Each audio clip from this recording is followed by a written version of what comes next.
오늘 본문의 말씀은 계시록 22장 20절에서 21절 말씀입니다. 이것들을 증거하신 이가 가라사대 내가 진실로 속히 오리라 하시거늘 아멘 주 예수여 오시옵소서. 주 예수의 은혜가 모든 자들에게 있을지어다. 아멘. 드디어 계시록의 마지막 장을 우리는 맞이하고 있습니다. 세상에 임하는 큰 환난과 심판, 그 심판을 통해 사단과 짐승 그리고 거짓 선지자와 그와 연합했던 모든 세력들, 즉 하나님 앞에 불의한 모든 세력들은 다 심판을 받고 멸망하게 되리라고 계시록은 분명하게 예언하고 있습니다. 그리고 그 반대로 하나님 앞에 의인된 자들, 곧 믿음의 승리자들에게는 하나님의 상급, 곧 영생의 축복이 임하게 될 것을 또한 예언하고 있습니다. 즉 계시록의 예언은 궁극적으로 그날에는 알곡과 가라지가 분명하게 구분될 것이며 동시에 그에 합당한 자리로 각각 나아가게 될 것임을 의미하고 있다는 것입니다. 알곡과 가라지, 단순히 불신자와 신자를 의미하는 것이 아닙니다. 같은 신자 안에 가라지와 알곡이 있다는 것입니다. 좀 더 정확하게 말하면 하나님을 또 예수 그리스도를 믿는다고 고백하는 그리스도인들 가운데 정말로 신실한 믿음을 지니고 지키는 알곡과 같은 그런 믿음의 그리스도인들이 있는가 하면 그렇지 못한 가라지의 믿음을 가진 그리스도인들이 있다는 것입니다. 그런데 이들의 정체가 평상시 곧 안전하다, 평안하다 하는 그 시대에는 잘 드러나지가 않는다는 것입니다. 이들 앞에 믿음의 환난과 시련이 임하였을 때 비로소 그 믿음이 알곡인지 가라지인지가 드러나게 된다는 것입니다. 그 환난과 시련에서도 알곡과 같은 믿음은 환난과 시련에 굴하지 않고 끝까지 하나님을 향한 또 예수 그리스도를 향한 믿음을 온전히 지키는 그러한 믿음이라는 것입니다. 그래서 온갖 어려움에도 굴복하지 않고 결국에 짐승과 그의 우상에게 경배하지도 아니하고 또 짐승의 표도 받지 아니하는 그러한 믿음이며 복음을 위해 죽으면 죽으리라는 그 다짐으로 핍박과 박해를 감내하는 그 믿음이라는 것입니다.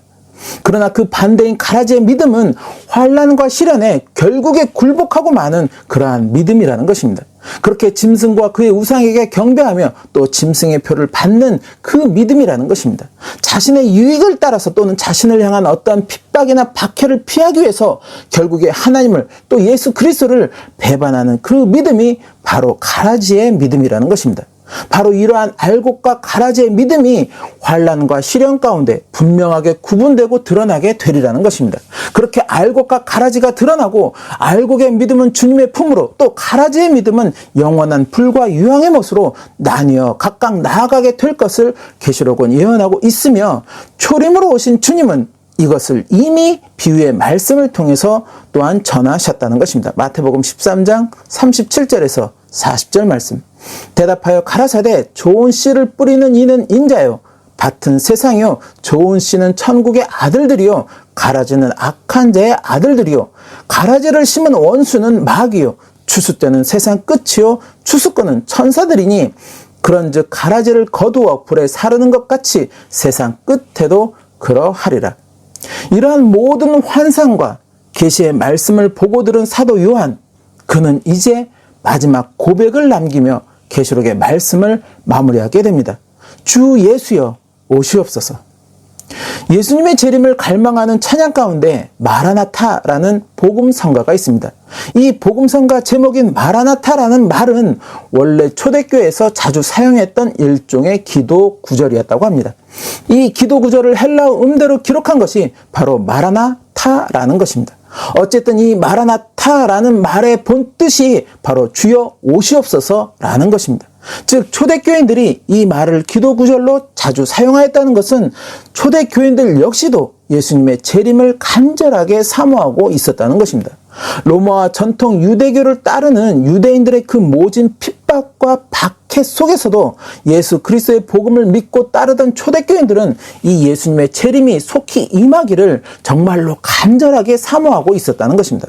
그 소망과 믿음으로 자신들을 향한 그 핍박과 박해를 온전히 견디고 감내하였다는 것입니다. 왜? 속히 오시겠다고 하신 예수님의 약속이 있었기에, 그렇게 오셔서 말씀을 지킨 자들에게 복을 주시겠다고 약속하셨기에 초대 교인들은 바로 그 말씀을 믿으며 또 그렇게 죽으면 죽으리라는 다짐으로 말씀을 지켜갔다는 것입니다. 계시록 22장 7절 말씀.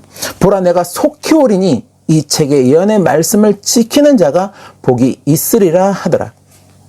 자신들을 향한 믿음의 환난과 시련, 그 환난과 시련 속에서 주님을 향한 믿음을 지키고자 하였던 이들의 소망은 오직 하나, 바로 주님의 재림이었다는 것입니다. 역으로 말하면 그 믿음의 환난과 시련으로 인해 이들에게 마라나타의 신앙은 더 굳건하여졌다는 것입니다. 그렇게 이들은 매일같이 마라나타의 기도를 드리며 예수님의 재림을 갈망하였다는 것입니다. 그러나 그렇게 소망했던 그 순간이, 갈망했던 그 순간이 오랜 시간이 흐르도록 오지 않았다는 것입니다. 즉 그들이 갈망했던 주님의 재림은 이루어지지 않았다는 것입니다. 그렇게 사람들의 마음속에서 마라나타의 신앙은 흐려지기 시작하였다는 것입니다. 그렇게 오랜 시간 동안 많은 믿음의 변천사를 거치며 오늘날의 교회까지 이르게 되었다는 것입니다.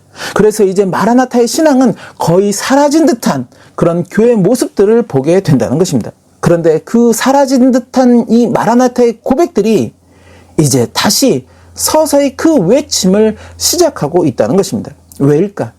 지금의 시대적 상황들을 보며 깨어있는 자들의 외침이 시작되고 있다는 것입니다. 물론 이미 오래전부터 종말을 알리는 외침들은 있었습니다. 그러나 많은 경우 잘못된 종말론들이었으며 그 잘못된 종말론들은 사람들에게 종말에 관한 부정적인 인식들을 심어주게 되었다는 것입니다. 그렇게 많은 이들이 종말에 관한 이야기들을 외면하고 있다는 것입니다. 심지어 성경 말씀을 아는 그리스도인들조차 종말의 말씀을 기록하고 있는 이 계시록의 말씀을 외면하는 경우들도 많다는 것입니다. 그러나 성경은, 계시록은 분명하게 마지막 때에 대한 말씀을 전하고 있다는 것입니다. 그것은 곧 성경에서 말씀하고 있는 시대는 분명하게 이르게 된다는 것입니다. 그리고 이제 그 시기가 가까이 오고 있음을 지금의 시대적 상황들을 보며 깨어있는 자들은 깨닫게 된다는 것입니다. 그렇게 깨어있는 자들은 마라나타의 고백과 외침을 시작하고 있다는 것입니다.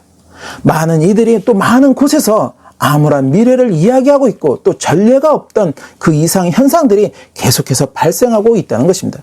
세상이 나날이 발전을 거듭하면서 그만큼의 부작용들이 현실로 나타나고 있다는 것입니다. 배기가스로 인한 온난화와 그로 인한 기후재앙들, 전쟁과 기근들, 전 세계를 아우르는 전염병들, 이타심이 아닌 이기심으로 점점 가득해져가는 그런 사람들의 마음들, 이러한 모든 것들이 복합적으로 지금 등장하고 있고 또 나타나고 있다는 것입니다.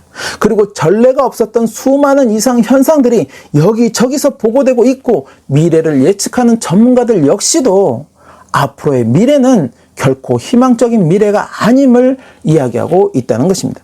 물론 이전 시대에도 있었던 일일지도 모릅니다. 1, 2차 세계대전이라는 엄청난 전쟁의 재앙들도 있었고 홍수나 지진, 태풍 그리고 기근 같은 현상들도 계속적으로 나타나고 있는 그러한 현상들이며 더불어 전염병들도 시대에 따라 새롭게 등장하고 있다는 것입니다.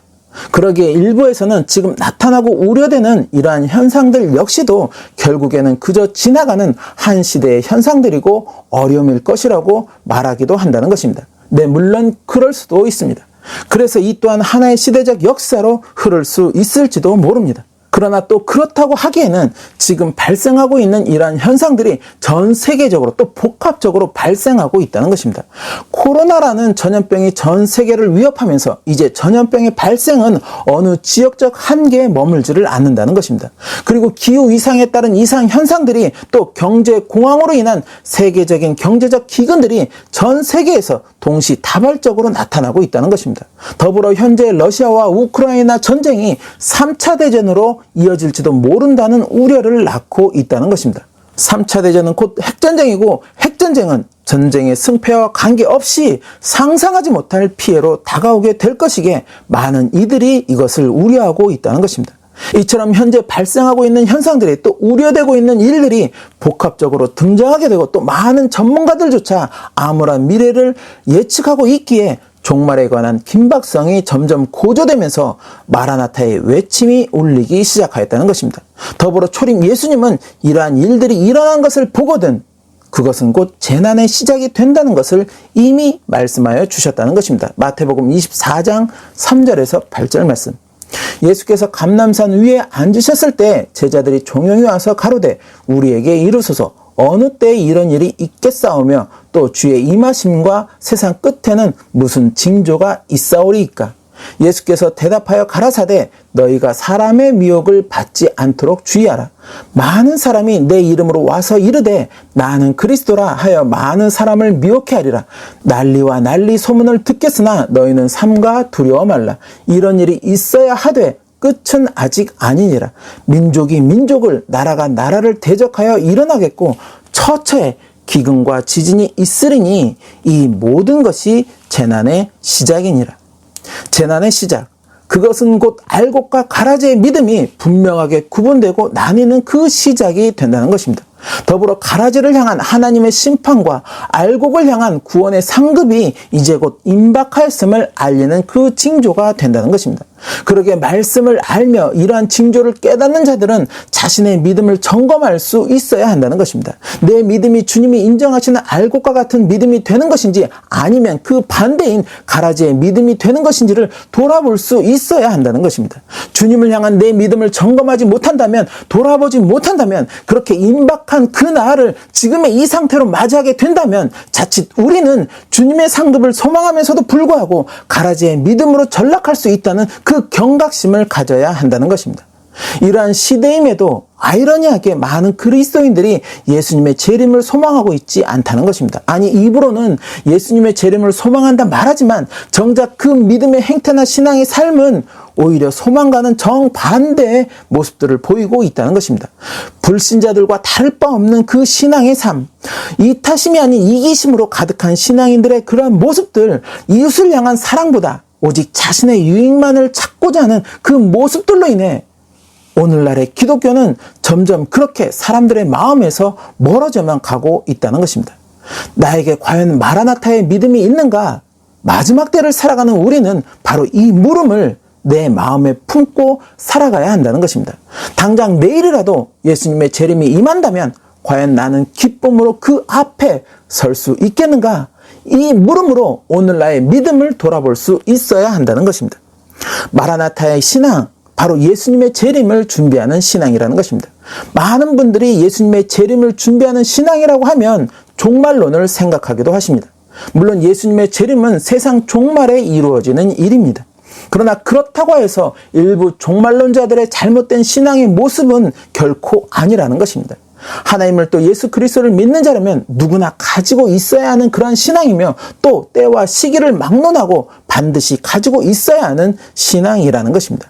즉 지금 이 시대가 비록 세상 종말은 아니더라도, 그래서 예수님의 재림이 우리 때에 이루어지지 않는 일이라고 하여도 초대교회 성도들과 같이 우리에게는 마라나타의 고백이 있어야 한다는 것입니다. 왜? 성경은 분명 하나님이 예정하신 그날은 세상에 임하게 될 것이며 더불어 우리는 모두 주님 앞에 서게 되는 날을 맞이하게 될 것이라고 말씀하고 있기 때문이라는 것입니다.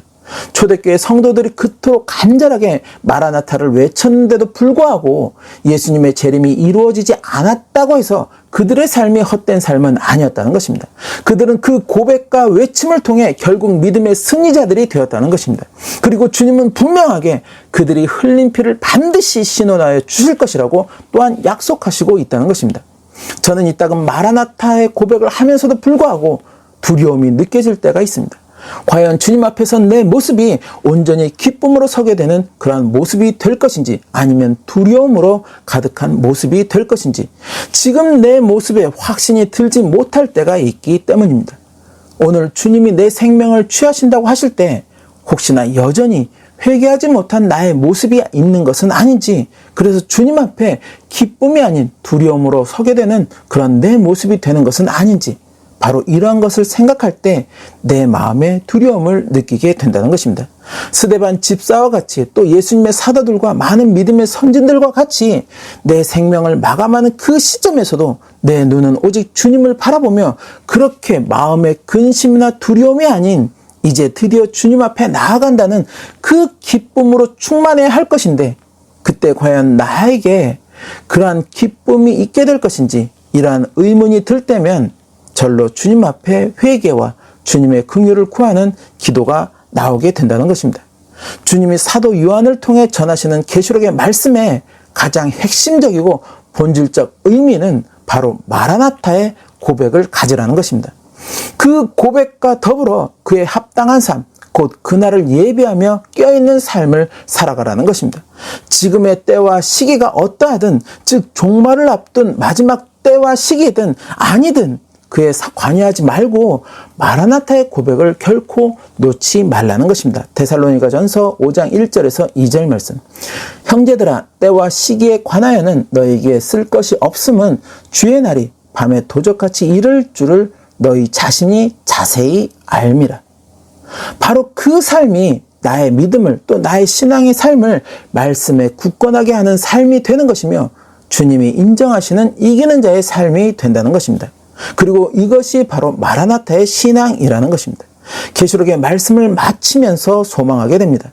하나님을 또 예수 그리스도를 믿는 저와 여러분들이 먼저 자신의 믿음을 살피며 마라나타의 고백을 품고 주님과 동행하는 그 매일매일의 삶이 되시기를, 그렇게 주님이 기뻐하시는 이기는 자의 그러한 모습들이 되시기를, 그래서 그날에 기쁨으로 주님 앞에 서서 주님이 예비하신 그 상급들을 누리시기를, 이러한 축복된 남은 인생들이 되시기를 예수님의 이름으로 축원합니다.